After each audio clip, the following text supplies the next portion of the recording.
तो फ्रेंड्स, आज की इस वीडियो में हम लोग क्लास 9 बायोलॉजी चैप्टर 1 जो क्लास 9 का बायोलॉजी चैप्टर 1 कोशिका और दूसरा जो चैप्टर है उत्तक और तीसरा चैप्टर जो है जो जीवों में विविधता उसी का टेस्ट ले रहे हैं। देखते हैं कितने स्टूडेंट इसमें 20 क्वेश्चन होगा। देखते हैं कितने स्टूडेंट इसमें कितने नंबर लाते हैं। आप लोग टेस्ट ज़रूर लगाइए, एक टेस्ट की तरह इस क्वेश्चन इसको ऑब्जेक्टिव को आप लोग देखिए। तो चलिए वीडियो को स्टार्ट करते हैं। तो पहला क्वेश्चन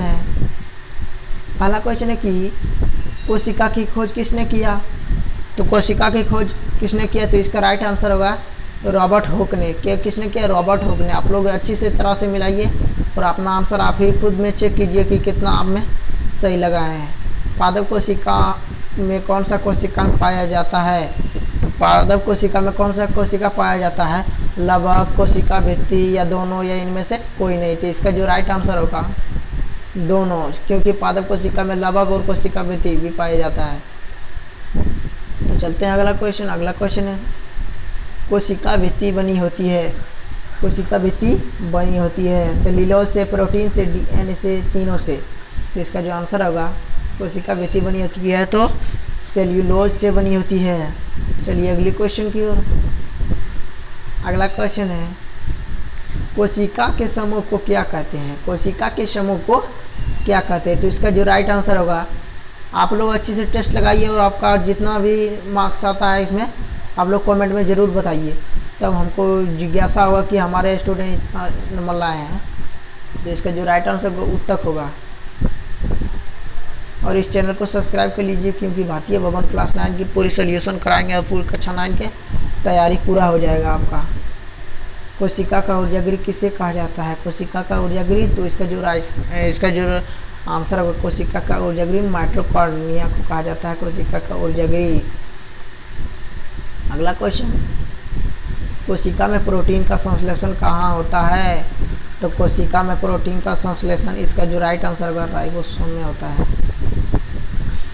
नेक्स्ट क्वेश्चन है किस कोशिकांग में बड़ी राजधानी पाई जाती है? किस कोशिकांग में? तो इसका जो राइट आंसर होगा पादप कोशिकांग में।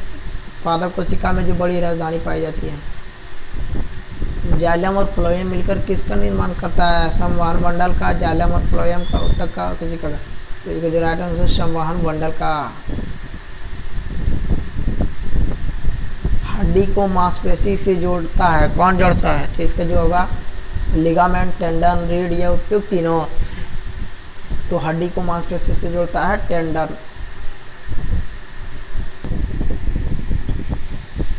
तो अगला क्वेश्चन की ओर बढ़ते हैं। अगला क्वेश्चन 9 नंबर प्रश्न है कि उत्तक की इकाई क्या, तंत्रिका उत्तक की इकाई क्या होती है? तो इसका जो राइट आंसर होगा न्यूरॉन। क्या होगा? न्यूरॉन। तंत्रिका उत्तक का न्यूरॉन।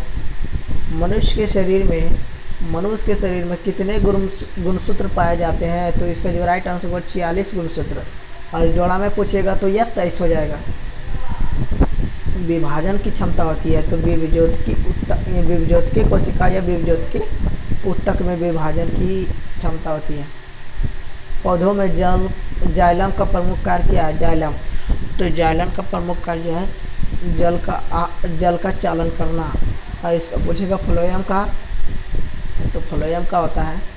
इसका देख लीजिए आंसर 13 नंबर पर रक्त प्लाज्मा में उपस्थित जल का प्रतिशत कितना है? तो रक्त प्लाज्मा में उपस्थित जल का प्रतिशत 55% है। जीवों को जो 14 नंबर पर है, जीवों को 5 जगत में किसने वर्गीकृत किया?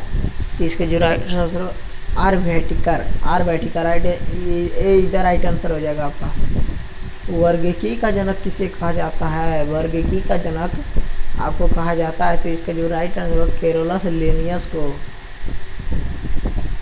आप लोग टेस्ट को लास्ट तक दीजिए। जंतु जगत का सबसे बड़ा संघ होता है, तो जंतु जगत का सबसे बड़ा संघ होगा आर्थ्रोपोडा। क्या होता है फ्रेंड्स? तो आर्थ्रोपोडा जंतु जगत का सबसे बड़ा संघ। मशरूम है किसके अंतर्गत आते हैं? तो इसका जो आंसर होगा मशरूम जो है कवक के अंतर्गत आते हैं, इसीलिए इसका जो आंसर होगा राइट ए होगा। कौन सा जंतु जल और स्थल दोनों में रहता है? तो इसका जो आंसर होगा मेढक। जो मेंढक होता है जल और स्थल दोनों में वह रह सकता है और आता भी है। चलिए अगला प्रश्न किसे प्रोटीन का भंडार कहा जाता है? तो इसका जो राइट आंसर होगा, प्रोटीन का भंडार किसे कहा जाता है या प्रोटीन की फैक्ट्री भी राइबोसोम को ही कहते हैं। लास्ट प्रश्न होगा इस टेस्ट में, अंतःपराद्रव्य जालिका कितने प्रकार की होती है? तो इसका जो आंसर होगा, अंतःपराद्रव्य जालिका 2 प्रकार की होती है। कौन कौन सा होती है? खुदरी अंतःपराद्रव्य जालिका और चिकनी अंतःपराद्रव्य जालिका। तो आज के लिए फ्रेंड्स इतना ही रहने देते हैं। हमारे स्टूडेंट कितने मार्क्स लाए हैं इस टेस्ट में, जो लगाए हैं टेस्ट, कमेंट में ज़रूर बताइए। तो आज के लिए बस इतना ही रहने देते हैं। थैंक यू, जय हिंद, वंदे मातरम।